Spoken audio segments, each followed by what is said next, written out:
কথার সাথে খুনসুটিতে মেতে উঠল অগ্নি। বিস্তারিত জানতে সম্পূর্ণ ভিডিও লাইক দিয়ে দেখতে থাকুন। প্রত্যয় ঋতুকে প্রপোজ করলে ঋতু বলে ধাত। তখন প্রত্যয় মনে করে ঋতু না বলেছে, কিন্তু অগ্নিরা বলে ধাত মানে হ্যাঁ, ঋতু রাজি। তখন ঋতু বলে কিন্তু আমার মা। তখন অগ্নি বলে তোমার মাকে রাজি করানোর দায়িত্ব আমার। এই কথা শুনে কথা সন্দেহ প্রকাশ করলে অগ্নি বলে আমাকে নিয়ে সন্দেহ করিস না তো।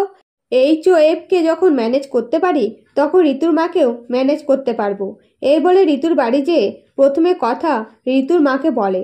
তাতে ঋতুর মা কোনো কথা না বললে অগ্নি বলে আমার ভাই ভালো মানুষ, ভালো, আর ভাইয়ের অনেক সুনাম আছে।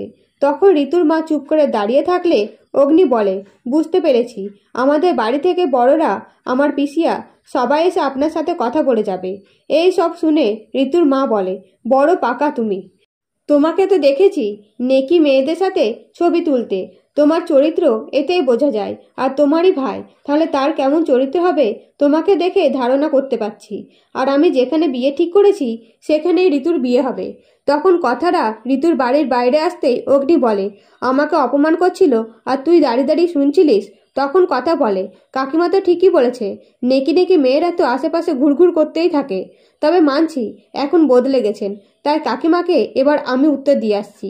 এই বলে ঋতুর মাকে যেয়ে বলে তুমি আমার বরকে যে অপমান করলে সেগুলো করতে পারো না। তুমি তোমার মেয়ের বিয়ে অন্য কোথাও দিতেই পারো, তবে আমার বরের সম্পর্কে বাজে কথা বলতে পারো না।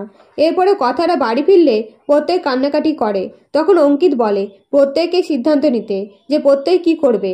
তখন প্রত্যয় ঋতুকে নিয়ে পালাবার সিদ্ধান্ত নেয়। তাই প্রত্যয় ব্যাগপত্র গুছিয়ে ঋতুদের বাড়ি বেরিয়ে পড়ে ঋতুকে নিয়ে পালাতে। তো বন্ধুরা, নতুন নতুন আপডেট পেতে অবশ্যই চ্যানেলটিকে সাবস্ক্রাইব করে পাশে থাকবেন। ধন্যবাদ।